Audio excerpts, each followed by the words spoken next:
Melissa Jordan had lived in the building for 6 weeks, and the woman at the front desk had checked her identity almost every single day. The lobby was never fully empty at 6 in the evening. There was always someone coming through, residents returning from work, deliveries being signed for, the quiet rhythm of a building that never stopped moving.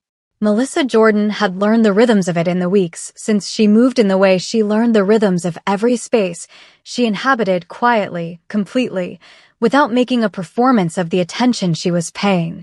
She came through the doors after a client meeting with her portfolio under her arm and the particular focused energy of someone whose mind was still half inside a problem she had just spent 3 hours solving. And right on cue, Lim Dahi was watching her. Lim Dahi was at the front desk. She was always at the front desk when Melissa came through. Melissa had noticed this approximately 2 weeks in and had filed it away without comment. "Miss Jordan." Melissa kept walking toward the elevator. "Miss Jordan." She stopped, turned.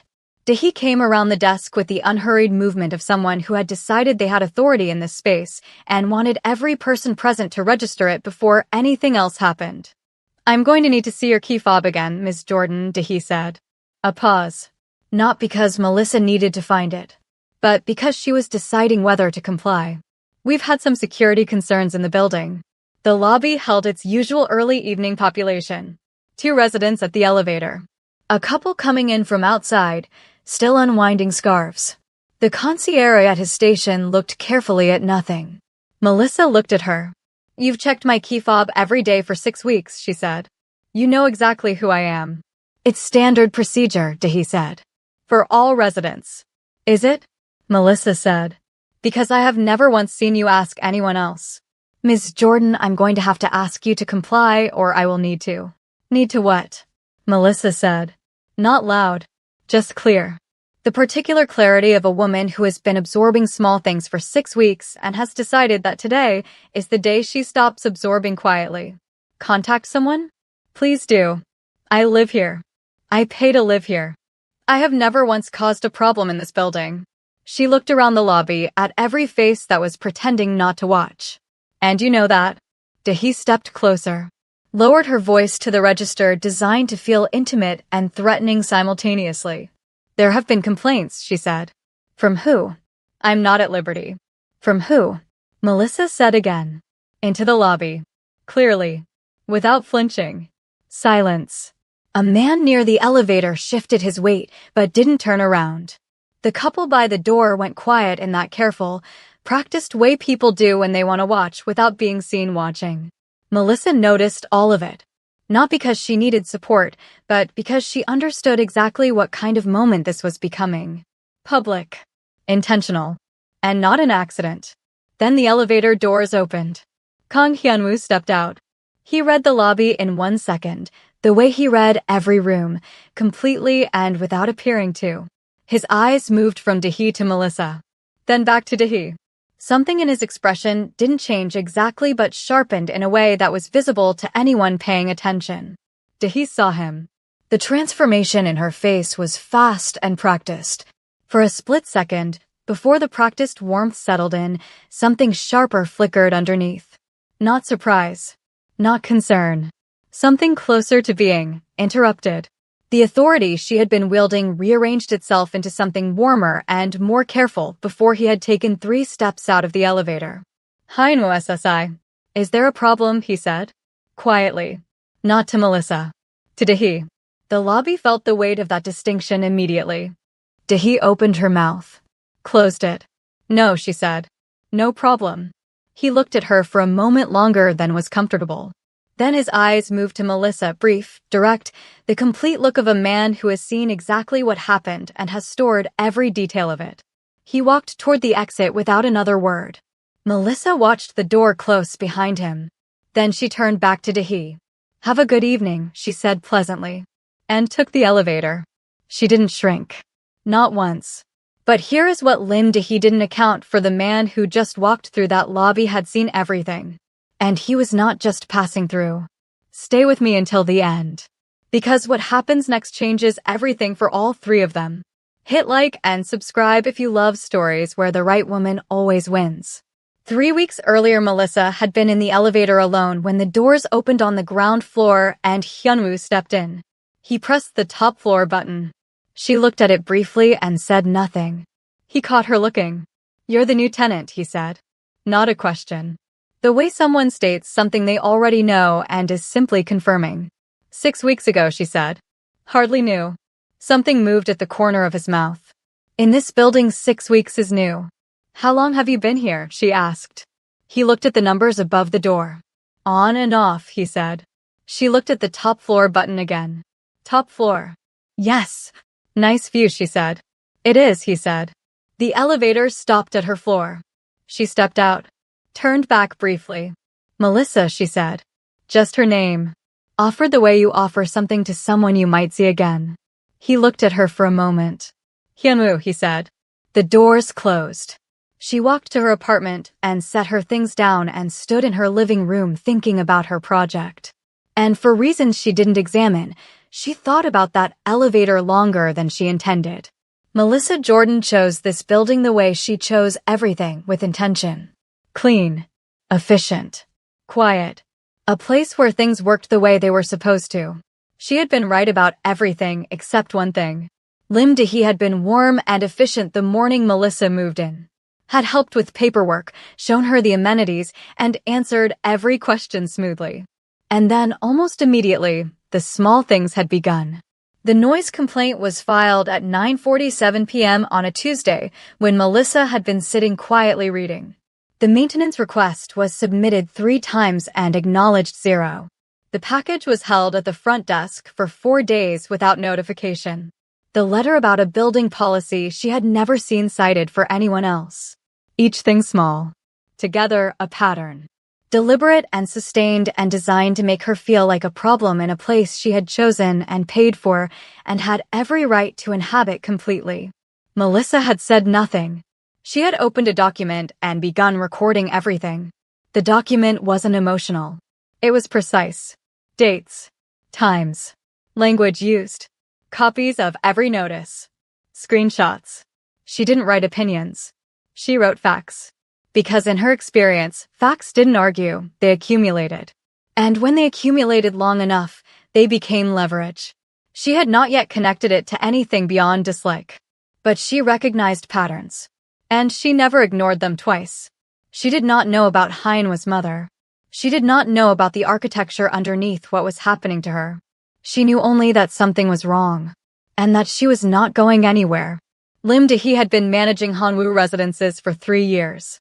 She had been placed there by the building's owner, a position she had earned through efficiency and the particular loyalty of someone who had made her entire professional identity out of being useful to one family.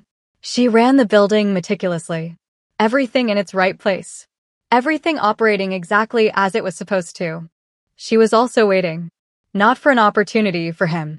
For the version of him that might one day look at her and finally see something worth choosing. Hyunwoo came to the building when he needed to step out of his life for a while.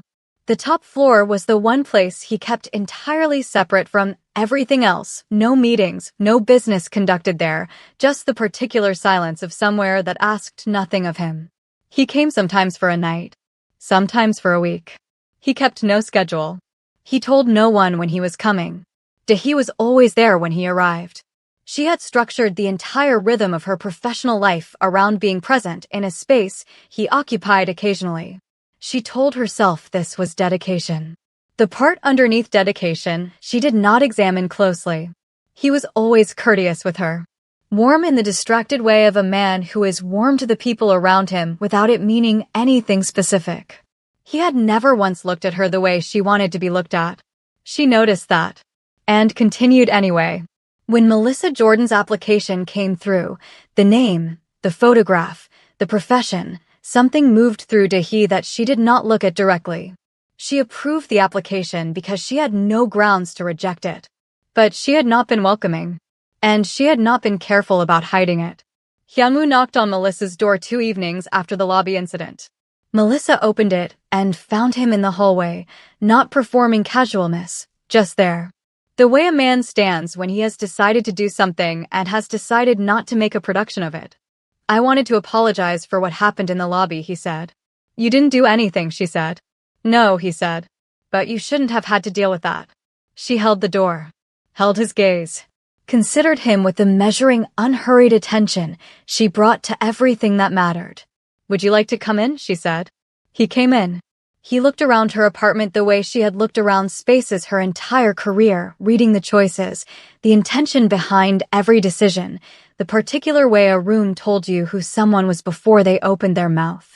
The space was warm and precise and entirely specific to the person who lived in it. You designed this yourself, he said. Occupational habit, she said. He looked at a detail on the far wall, a choice that was unexpected and entirely correct, and said nothing for a moment. It's good, he said. You sound surprised. I'm not, he said simply. She went to the kitchen. Tea? Yes, he said. They talked easily at first. About work. About clients who didn't know what they wanted but insisted they did. And then, without either of them marking the shift, the conversation deepened. You don't seem like someone who second-guesses decisions, he said at one point. I do, Melissa replied. I just don't let it change them after they're made. He watched her for a moment. That's a very expensive habit. Only if you're wrong, she said. Something in his expression changed then, not amusement, not surprise. Recognition.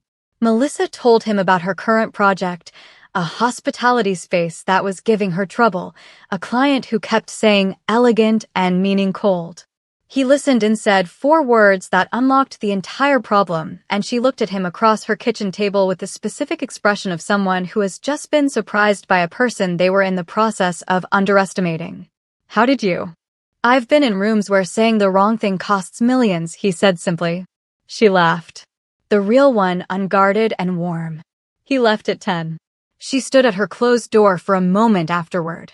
She called her best friend. The man from the top floor came to apologize, she said. For what? The lobby situation. He came to your door. Yes. And how long? A pause. 2 hours. Her best friend said nothing for a moment. Melissa. Good night, Melissa said. She already knew. After that, Hyunwoo came back. Not with reasons. Not with explanations. Just back. 3 days later, he knocked again. She opened the door and stepped aside, and he came in, and it had already started to feel like something that didn't need to justify itself. He began staying longer, coming back sooner. What had been an occasional escape from his life was quietly becoming something he came toward rather than retreated to. He noticed this without naming it the way you notice a change in the quality of light, not sudden, just present, and then more present, and then impossible to imagine having been absent. She showed him her studio one afternoon, walked him through a project she was in the middle of, a private residence with a client particular in the way that made the work interesting rather than difficult. He stood in her workspace and looked at the drawings on the walls and was quiet for a long moment. This is what you do, he said. This is what I do, she said. He looked at her. You're very good at it. I know, she said simply. He smiled. She saw it before he contained it. He told her about his work in the way he told her about most things directly, without excess. Enough for her to understand the weight of it without details that didn't concern her. She listened completely. Asked questions that were precise and honest and occasionally uncomfortable, and he answered them because she asked things she actually wanted to know the answers to rather than things designed to impress him with the asking. They were careful with each other in the way of 2 people who are both aware something is building and have both independently decided not to rush it. No declarations. No name thing. Just the accumulation of evenings and conversations, and the particular ease of 2 people who had found something in each other they had not been specifically looking for. He watched all of it from the lobby. She saw the access logs. The first time his key fob registered on Melissa's floor, she told herself it meant nothing. The 3rd time, she stopped checking the time. By the 5th, she knew exactly how long he stayed. She knew when the intervals between his visits started shrinking from weeks to days, sometimes twice in the same week. She felt each data point like something physical pressing against her chest. The small things she had been doing to Melissa became bigger things. A formal noise complaint with a fabricated witness statement. A lease violation letter citing a clause about home businesses. Technically, Melissa sometimes worked from her apartment. Technically, there was a clause. Technically, Dahi had found something she could use. A building inspection request designed not to find anything but to inconvenience and remind someone that they were being watched. And a call to Kang Ji-yeon. She kept her voice professional. Reported what she had observed. The hours. The frequency. The pattern building in the access logs she had been watching with the specific attention of someone who told herself it was building management. Ji-yeon listened to everything. "I'll come," she said. Ji-yeon arrived on a Thursday afternoon. She came through the lobby and Dahi was already moving toward her, warm, attentive, the particular readiness of someone who had been waiting for this arrival and had decided how she wanted it to go. Melissa was in the elevator. Their eyes met across the lobby. Ji-yeon looked at her with the unhurried, assessing directness of a woman who had been making decisions about people for decades and made no attempt to disguise what she was doing. Melissa met her eyes and held them without looking away and without performing anything. Just there. Present and completely herself. Something moved in Ji-yeon's expression. She turned to Dahi. "Show me the file." They went to the office. Ji-yeon went through everything Dahi had built over 6 weeks. She read the noise complaint. The lease violation letter. The witness statement, read it twice, and looked up. "This witness moved out 3 weeks before the date on this document," she said. Dahi straightened slightly. "There may have been a clerical." "Don't," Ji-yeon said. "Quiet. Final." The room went still. "You falsified a legal document," Ji-yeon said. The quiet of a woman who is more dangerous at low volume than at high. "I was protecting the buildings." "You created a legal liability for this family," Ji-yeon said. "And you did it because of my son." Dahi said nothing. Because denying it would have required her to lie in a way even she couldn't justify. Ji-yeon closed the file. Stood. That woman in the lobby just held my gaze without flinching. A pause. She is not someone who is going to be moved by noise complaints. Dahi stared at her. "You're being transferred," Ji-yeon said. "Effective immediately." She left the office. Crossed the lobby without looking at Melissa. But at the door she paused briefly, and something in her posture when she pushed through it was different from when she had arrived. More measured. More thoughtful. Dahi stood in the office alone with the file in her hands and felt the floor of everything she had built shift underneath her. Melissa watched the car pull away from her window. Then she sat at her desk and opened her laptop. Hanwoo Residences. Registered owner, Hanwoo Group. She searched further. Hanwoo Group. Kang Ji-yeon. She sat back. And everything about the past weeks suddenly made sense. One more search. Kang Hyunwoo. Hanwoo Group. She sat with that for a long time. Looking at her apartment, the space she had chosen and refused to be pushed out of. Looking at what she now understood about the man who had been coming through her door for the past several weeks. She didn't call him. She sat with it overnight. Not the money. Not the ownership. The access. The quiet authority in the way he moved through the building, how no one questioned him, how no one stopped him. She replayed every interaction with that knowledge layered over it. And realized something that surprised her more than anything else: he had never used it. Not once. Hyunwoo knocked the next evening. She opened the door. Let him in. Made tea. She brought it through and sat across from him and was quiet for a moment in the particular way that told him something had shifted. Your mother came to the building yesterday, she said. You knew what was happening, and you still knocked on my door. He went completely still. I didn't know that, he said. I know, she said. I could tell. She looked at her cup. I searched the building registration after she left. Your family owns this building. He held her gaze. Yes. And the building manager was placed here by your mother. Yes. She nodded slowly. Did you know what she was doing to me? Not until I pulled the file, he said. I had my administrator review all formal notices issued in the last 60 days. One of the witness statements cited someone who had moved out 3 weeks before the incident date. He paused. That's when I called my mother. When was that? 4 days ago, he said. She absorbed that. He had already been moving on it before his mother arrived. Before she found anything out. He had pulled the file, found the fabrication, called his mother, and his mother had come and dismissed Dahi herself.